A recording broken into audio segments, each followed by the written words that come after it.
നമ്മുടെ പ്ലൂട്ടോക്ക് എന്താ പറ്റിയത് അറിയാവോ? ഈ വീഡിയോ കാണുന്ന ബഹുഭൂരിപക്ഷ ആൾക്കാരും പഠിച്ചിട്ടുണ്ടായിരിക്കാം. നവഗ്രഹങ്ങൾ സോളർ സിസ്റ്റത്തിൽ 9 ഗ്രഹങ്ങൾ ഉണ്ടായിരുന്നു അല്ലേ? പക്ഷെ ഇപ്പൊ പ്ലൂട്ടോ അവിടെ ഇല്ല. അവിടെ ഉണ്ട്. പക്ഷെ പ്ലൂട്ടോ നമ്മളെ ഗ്രഹമായിട്ട് പരിഗണിക്കാറില്ല. പ്ലൂട്ടോ ഇപ്പൊ ആരാണ്?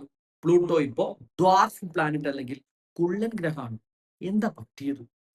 സോ അതിന് പിന്നിൽ ഒരുപാട് കാര്യങ്ങളുണ്ട്. നമുക്ക് എന്ത് ചെയ്യാം? ഇന്ന് പ്ലൂട്ടോയെ പറ്റി സംസാരിക്കാം. രസകരമായ ടോപ്പിക്കാണ്. ഇഷ്ടപ്പെടണം മസ്റ്റ് ആയിട്ടും നിങ്ങളുടെ ഫ്രണ്ട്സിന് ഷെയർ കൊടുക്കുക. So welcome to I tutor. 1930 Clyde എന്ന് പറയുന്ന വാനനിരീക്ഷകനാണ് പ്ലൂട്ടോയെ കണ്ടെത്തുന്നത്. ഭൂമിയിൽ നിന്നും ഏകദേശം 40 അസ്ട്രോണമിക് യൂണിറ്റ് അകലെയാണ് നമ്മുടെ പ്ലൂട്ടോ ഉള്ളത്. അപ്പൊ നിങ്ങൾ ചോദിക്കും, എന്താണ് ഈ അസ്ട്രോണമിക് യൂണിറ്റ്? എടാ, ഭൂമിയും സൂര്യനും തമ്മിലുള്ള അകലം 15 കോടി കിലോമീറ്റർ ആണ്. ഇതിനെ നമ്മളൊരു ബേസ് യൂണിറ്റ് എടുക്കുകയാണ്. ഇതാണ് 1 AU, 1 AU. ഇങ്ങനെ 40 അസ്ട്രോണമിക് യൂണിറ്റ് അകലെയാണ് ആരുള്ളത്? പ്ലൂട്ടോ ഉള്ളത്. പ്ലൂട്ടോയുടെ വലുപ്പം എന്ന് പറഞ്ഞാല് ഭൂമിയുടെ 1/5 നമുക്ക് രസകരമായിട്ട് പറയുകയാണെന്നുണ്ടെങ്കിൽ നമ്മൾ പ്ലൂട്ടോയെ പിടിച്ച് ഭൂമിയിൽ കൊണ്ടുവന്ന് വെച്ച് കഴിഞ്ഞാൽ അത് ഇന്ത്യയല്ലേ, ഇന്ത്യന്റെ ആ പരപ്പളവില്ലേ, അതിൽ കറക്റ്റ് ആയിട്ട് ഫിറ്റ് ആവും. അത്രയും വലുപ്പം ആർക്കുള്ളൂ? നമ്മുടെ പ്ലൂട്ടോയ്ക്കുള്ളൂ. സൗരയൂഥത്തിലെ 8ാമത്തെ ഗ്രഹമായ നെപ്റ്റ്യൂൺ കഴിഞ്ഞു കഴിഞ്ഞാൽ കുയിപ്പർ ബെൽറ്റ് എന്ന് പറയുന്ന ഒരുപാട് ചിഹ്നഗ്രഹങ്ങളും അതേപോലെ ഡ്വാർക്ക് പ്ലാനറ്റും ഒക്കെ കടങ്ങിടക്കുന്ന വലിയ കിലോമീറ്ററുകൾ വ്യാപിച്ചു കിടക്കുന്ന വലിയൊരു മേഖലയുണ്ട്. ഇവിടെ ഒരുപാട് റോക്കി ആയിട്ടുള്ള പദാർത്ഥങ്ങൾ സൂര്യൻ ഇങ്ങനെ ചുറ്റിക്കൊണ്ടിരിക്കുകയാണ്. അതിന്റെ ഇടയിലാണ് ആരുള്ളത്? നമ്മുടെ പ്ലൂട്ടോ ഉള്ളത്. അപ്പൊ നമ്മൾ ചിന്തിക്കാൻ ഒറ്റ കാര്യമുള്ളൂ, എന്തിനാണ് പ്ലൂട്ടോയെ ഗ്രഹപദവിയിൽ നിന്നും ഒഴിവാക്കിയത്? അപ്പൊ നമുക്ക് എന്ത് ചെയ്യാം?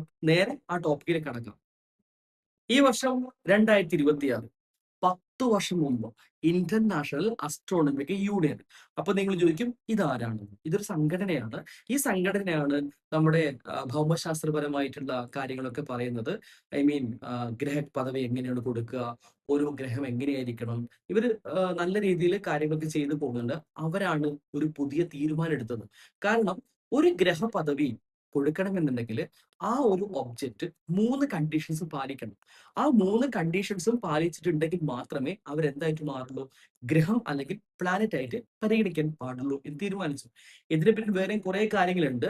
ഐ മീൻ, നെപ്റ്റ്യൂണിന്റെ അപ്പുറത്തായിട്ട്, അതായത് പ്ലൂട്ടോന്റെ പരിസരത്തായിട്ട് പ്ലൂട്ടോയെ പോലെ തന്നെ വേറെയും ഒരുപാട് ഇതേപോലെ ഇത്രയും സൈസുള്ള ഒരുപാട് ആൾക്കാരെ മീൻസ് ഒരുപാട് ഒബ്ജക്ട്സിനെ കണ്ടു. അപ്പോ ഇവർക്ക് എല്ലാവർക്കും എന്ത് കൊടുക്കണം? ഗ്രഹപതി കൊടുക്കേണ്ടി വരും. അങ്ങനെ ആ ഒരു പ്രശ്നം ഒഴിവാക്കാൻ വേണ്ടിയിട്ടാണ് ഇവരൊരു പുതിയ കണ്ടീഷൻ കൊണ്ടുവരുന്നത്. എന്തൊക്കെയാണ് കണ്ടീഷൻ? ഒന്നാമത്തെ കണ്ടീഷൻ വളരെ സിമ്പിൾ ആണ്. ഈ ഒരു ഒബ്ജക്റ്റ് മസ്റ്റ് ആയിട്ടും സൂര്യനെ വലം വെച്ചിട്ടുണ്ടായിരിക്കും. പ്ലൂട്ടോ വലം വെക്കുന്നുണ്ട് അല്ലെ?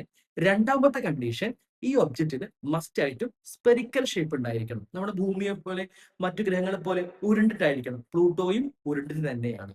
മൂന്നാമത്തെ കണ്ടീഷനാണ് പണി പാളിയത്. ആ ഒരു കണ്ടീഷൻ പ്ലൂട്ടോ സാറ്റിസ്ഫൈ ചെയ്തില്ല. എന്തെന്നറിയാമോ? നമ്മുടെ ഭൂമിയെ നിങ്ങളൊന്ന് നോക്കൂ. ഭൂമിയുടെ ഓർബിറ്റ് ഇല്ലേ, സൂര്യനും കറങ്ങുന്ന സഞ്ചാരപാത, ആ സഞ്ചാരപാതയിൽ വേറെ ഒബ്ജക്റ്റ് ഒന്നും ഉണ്ടായിരിക്കില്ല.